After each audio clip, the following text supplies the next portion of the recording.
Se invita al señor Junior Joao Sánchez Muchaypiña, postulante a la plaza de juez de paz letrado de familia de Ica, del Distrito Judicial de Ica, a pasar a la mesa de entrevistas. Sírvase a tomar asiento, por favor. Muchas gracias. Buenos días, señor presidente, honorables miembros de la Junta Nacional de Justicia. Buenos días, señor Sánchez Muchaypiña, ¿no? Junior. Adelante, doctora Cabrera.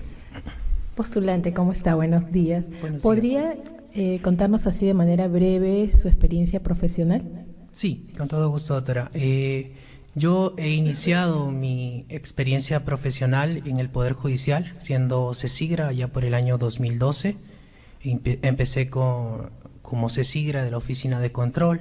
Luego de ello inicié mi trabajo como asistente contratado, primero como auxiliar judicial, luego técnico judicial, hasta el año 2017, que postulé a una plaza como especialista judicial de juzgado.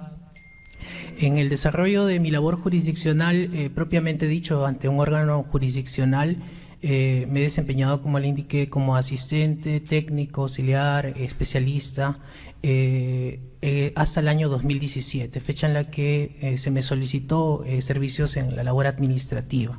Allí inicié como personal técnico, en principio de la presidencia, y hasta que me hice asesor de corte por un cargo de confianza en el año 2023 hasta el año 2025, marzo de este año, fecha en la que decidí retomar la labor jurisdiccional porque mis aspiraciones han sido siempre dentro del Poder Judicial. ¿Dónde labora actualmente? Ahora soy juez supernumerario del segundo juzgado de paz letrado de Pisco. ¿Cuál fue la carga que encontró y cómo ha manejado la gestión del despacho? Sí, empecé en junio de este año, doctora. La carga era para aquella fecha más o menos de 1.300 expedientes en trámite. Inicié en un juzgado que había una mala gestión, sobre todo del despacho, respecto al personal y a los niveles de producción. Según la curva estadística que yo tuve al momento de iniciar mi labor como juez supernumerario, los niveles de producción oscilaban entre 70 y 80, cuando los niveles de producción debían ser superiores a 100, ¿no? Entre 109, 110 en promedio para alcanzar la meta estándar, que son 1.200, sin perjuicio de tener que asumir un compromiso mayor para poder generar descarga procesal, porque entiéndase que a medida que ingresan expedientes también se superan los niveles de la carga, ¿no? Al principio, en junio del 2025, cuando inicié en este juzgado, no producí lo que se debía producir, que eran los 109, ¿no? Porque, como le explico, encontré el despacho con expedientes pendientes de sentenciar y resolver. Hoy en día hemos gestionado al personal, hemos gestionado también la descarga procesal y estamos produciendo sobre un estándar de 120 expedientes en promedio. Claro que lo ideal sería producir en promedio unos 130 o 140 expedientes al mes para poder alcanzar por lo menos la meta estándar, pero estamos ahí asumiendo ese compromiso, ¿no? Estando a su respuesta, ¿cuál ha sido el criterio para esta gestión, entiendo, del potencial humano que ha encontrado en la judicatura que tiene a su cargo? Sí, en el juzgado, en función a la organización de trabajo sobre todo, hemos encontrado o trabajamos en este juzgado con 2 secretarios, 2 asistentes y un personal de despacho, ¿no? Al principio, por ejemplo, una de las secretarías no tenía un personal porque estaba con licencia por maternidad. Entonces decidí trasladar el personal de despacho para que pueda contribuir allí. Pero lo que ha sido esencial o sustancial respecto al trabajo que hemos implementado ha sido ejercicios de feedback, ¿no? Es una experiencia, creo, de la actividad privada que permite desglosar, aunque no desconocer la relación jerárquica vertical, también trasladar la experiencia de la relación horizontal entre los trabajadores y el magistrado. Y en ese ejercicio, conocer o comprender cuáles son nuestras debilidades, nuestras oportunidades y ir creciendo en función a eso, ¿no? ¿Qué piensa de los magistrados que no quieren que a veces su personal, cuando se dan capacitaciones dentro de las respectivas cortes, no otorgarles permiso a los trabajadores? Yo considero, doctora, que podríamos consolidar, ¿no? La oportunidad de permitirles crecer, porque en realidad la oportunidad de conocer o comprender mejor el derecho les permite a los trabajadores tener condiciones óptimas. Entonces, se podría de alguna forma consolidar con el recupero de horas, por ejemplo, o el cumplimiento de metas. A veces, y es importante esto destacar, más allá de la productividad de horas, es la productividad en la eficiencia, ¿no? De repente... La calidad, evaluar las competencias, habilidades. Efectivamente, no es correcto, no es acertado en la medida que uno asume un compromiso con la judicatura. Y este compromiso supone el deber de idoneidad, de eficiencia y de diligencia. Si uno asume justamente el compromiso con el Poder Judicial es porque está comprometido además de un trabajo con un servicio. Y yo creo que eso supone que los magistrados tengamos este ideal, más allá del trabajo, de ver esto como una relación laboral, verlo como una relación social, ¿no? En el que se administra justicia para seres humanos que exigen prontitud en la respuesta de sus decisiones y, como también lo ha dicho hace un momento usted, calidad en las decisiones, para evitar, por ejemplo, sentencias nulas que permitan incidir nuevamente en la falta de prontitud. Recuérdese que justicia que tarda no es justicia. Gracias. Por nada, doctora. Algo concreto. Explíquenos, doctor Junior Joao Sánchez Muchaypiña, ¿qué se entiende por la institución procesal de la consulta en nuestro ordenamiento jurídico? La consulta.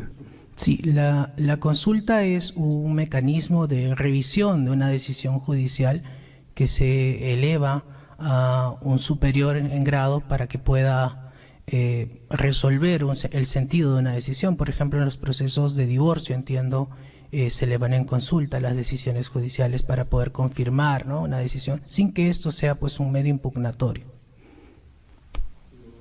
Lo más relevante de la consulta, ¿de dónde se deriva? Del derecho de tener una... O el artículo 138, segundo párrafo de la Constitución, habla del que el juez, cuando encuentra incompatible una norma legal con una constitucional, prefiere la primera. Entonces inaplica en el caso concreto esa ley, esa norma, y dispone de elevar en consulta, suspende el proceso y eleva en consulta el caso. ¿A qué órgano jurisdiccional lo eleva en consulta? Si es el ejercicio del control difuso, tiene que ir a la Corte Suprema, doctor. ¿En todos los casos? Sí. El caso no será apelado. Ajá. Está regulado también en la Ley Orgánica del Poder Judicial y en el Código Procesal Civil. Suficiente. Gracias, doctor. Gracias, presidente. Buenas tardes, señor Sánchez Muchaypiña. Usted está vinculado al Poder Judicial del 2013. Sí, con contrato laboral, doctor. Y es juez supernumerario desde junio de este año. Así es, doctor. ¿Y antes no ha tenido experiencia como juez supernumerario? No, doctor. Y veo que tampoco ha postulado anteriormente a una plaza dentro del sistema de justicia. Así es. ¿Y cuál sería sus fortalezas para que se le pueda elegir como juez de paz letrado? Sí, doctor. Agradezco la pregunta. En principio, para aclarar el motivo por el que antes no he postulado a una plaza titular, ha sido porque considero que la responsabilidad de ser juez supone ejercer el cargo con capacidad, ¿no? Y capacidad y además actitud. Y esto ha generado de que yo, por lo menos en los últimos años, haya, por ejemplo, tenido el grado este año de magíster, y el año pasado hice el curso profa, ¿no? Entonces yo sentía que hasta antes de haber obtenido por lo menos estos méritos académicos, no estaba capacitado. Entonces, en función a eso, siento que mi fortaleza trasciende en el sentido de que estoy preparándome constantemente, ¿no? He asumido un compromiso, por ejemplo, ahora mismo en el cargo de juez supernumerario, de poder superar esta barrera o esta limitación de la producción que venía heredada de la anterior gestión de la judicatura, y estamos esforzándonos junto con el equipo humano para poder sacar adelante esto. Creo que mi resiliencia, el deseo de querer siempre alcanzar por lo menos con un nivel de responsabilidad y diligencia las labores que se me encomiendan, son parte de las fortalezas que tengo, ¿no?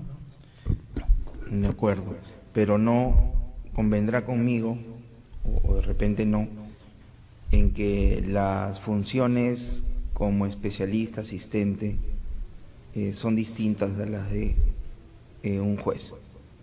Sí, definitivamente, doctor. Ahora mismo la experiencia me lo ha dicho. Yo, hasta antes de ser juez, pensaba que ser juez era justamente como usted lo dice, ¿no? Simplemente resolver, o como se hace en una secretaría, proveer, ¿no? Pero es mucho más allá. Más aún si se está en... nótese, por ejemplo, que yo, hasta antes de ser juez, laboraba en un despacho corporativo, donde hay un administrador, por ejemplo, y para la labor del juez es mucho más fácil. Sin embargo, ahora que estoy en un despacho tradicional, efectivamente esto supone gestionar el despacho, ¿no? Gestionar metas y gestionar y organizar el trabajo con un equipo humano que tiene sus propias carencias, limitaciones y también sus fortalezas y oportunidades. Y reconociendo justamente eso es que uno por lo menos adopta medidas, ¿no? Es en función a eso que comprendo justamente la diferencia que usted hace notar ahora mismo. ¿Y qué tipo de liderazgo ejerce usted en el despacho que ocupa desde junio del 2025? ¿Qué tipo de liderazgo o qué tipo de líder se considera usted? Bien, yo siento que soy un líder íntegro, doctor, o por lo menos con un ideal de integridad aspirable, ¿no?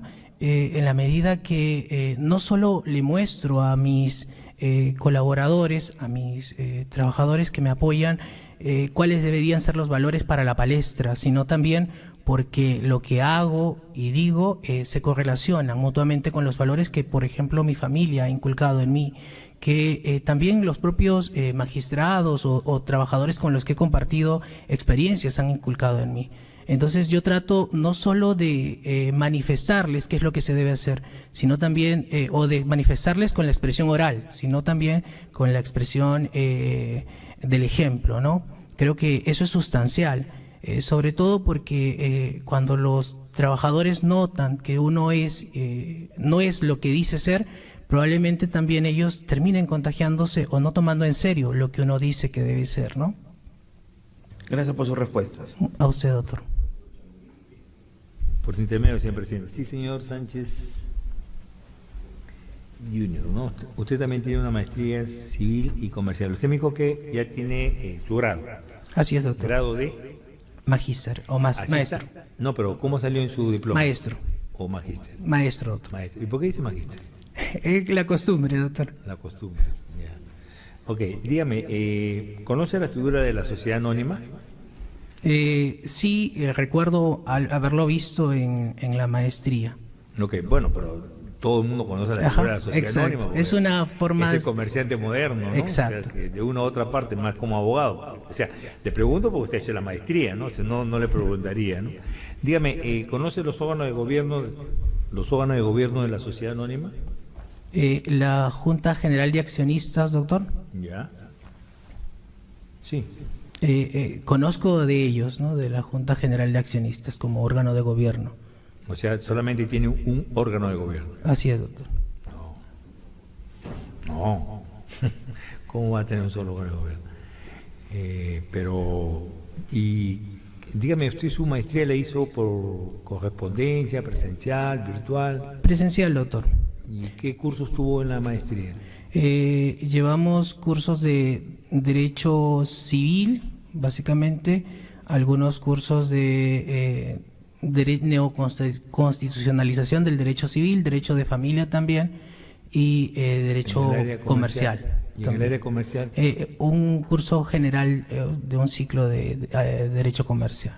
¿Qué áreas generales de comercial tocaron? Bueno, recuerdo que se nos explicó más o menos cuáles eran en ese curso el aspecto general del derecho comercial, cómo estaba regulado. ¿Cómo se llamaba el curso? Pues? Derecho comercial, doctor. O sea, si Comercial, llevaron un nada curso más. comercial, llevaron la figura del comerciante, por ejemplo. Exacto, sí. ¿Sí? El comerciante. ¿Qué es lo que hace y cuál es la actividad principal de un comerciante? La actividad principal es el lucro, doctor, ¿no? En todo caso sería la prestación de servicios y de bienes y servicios, ¿no? La comercialización, perdón, de bienes y servicios. Ya, pero bueno, usted se olvidó de los cursos que ha llevado, ¿no? Ya, ok. Gracias, señor presidente.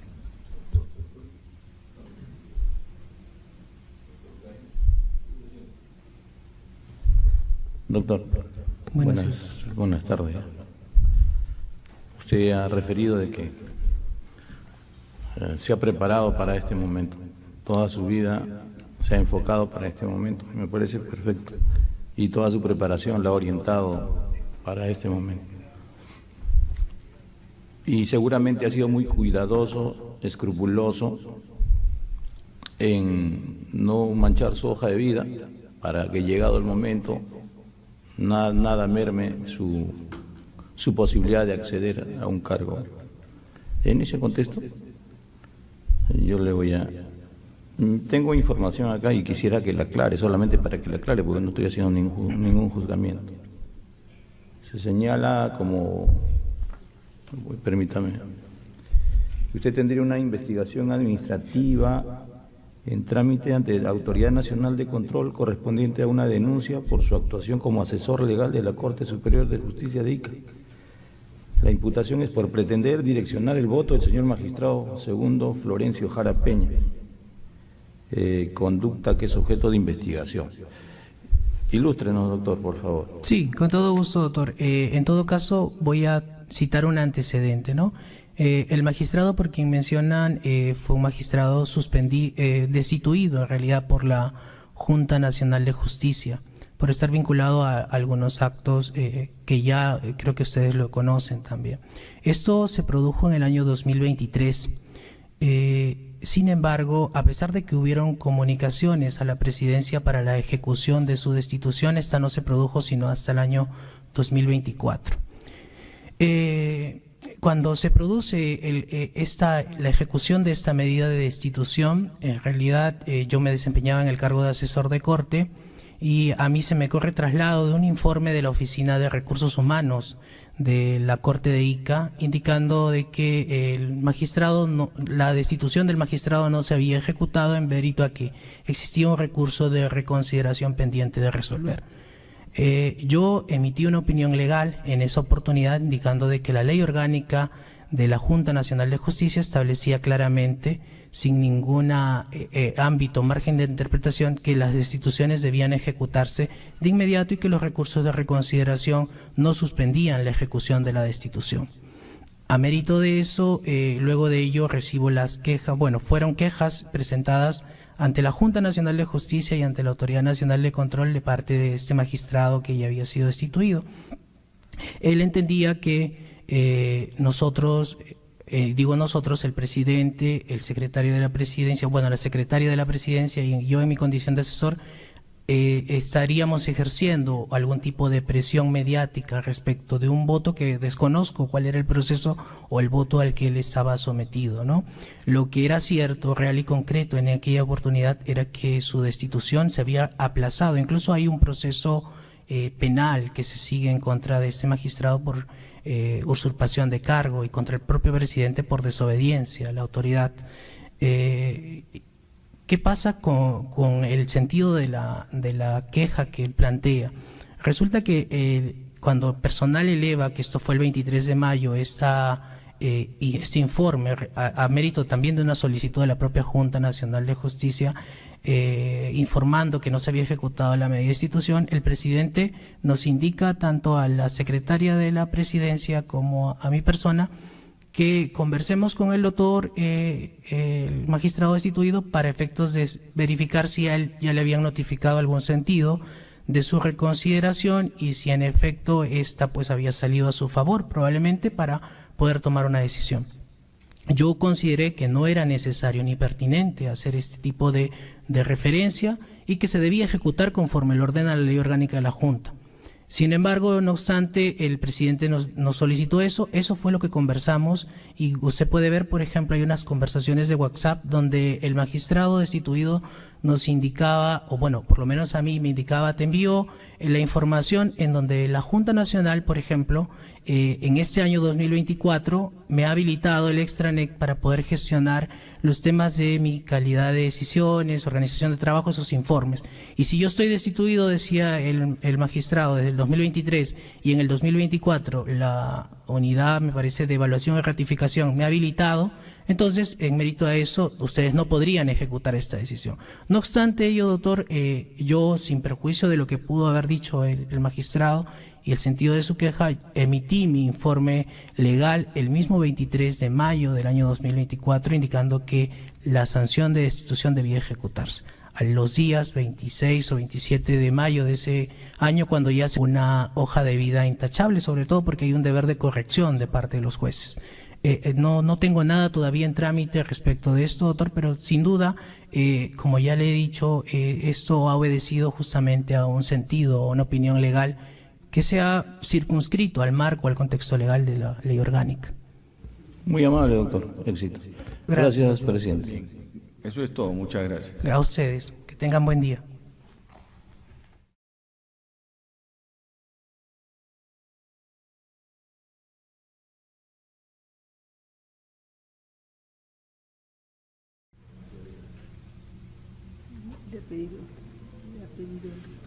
El doctor Galindo les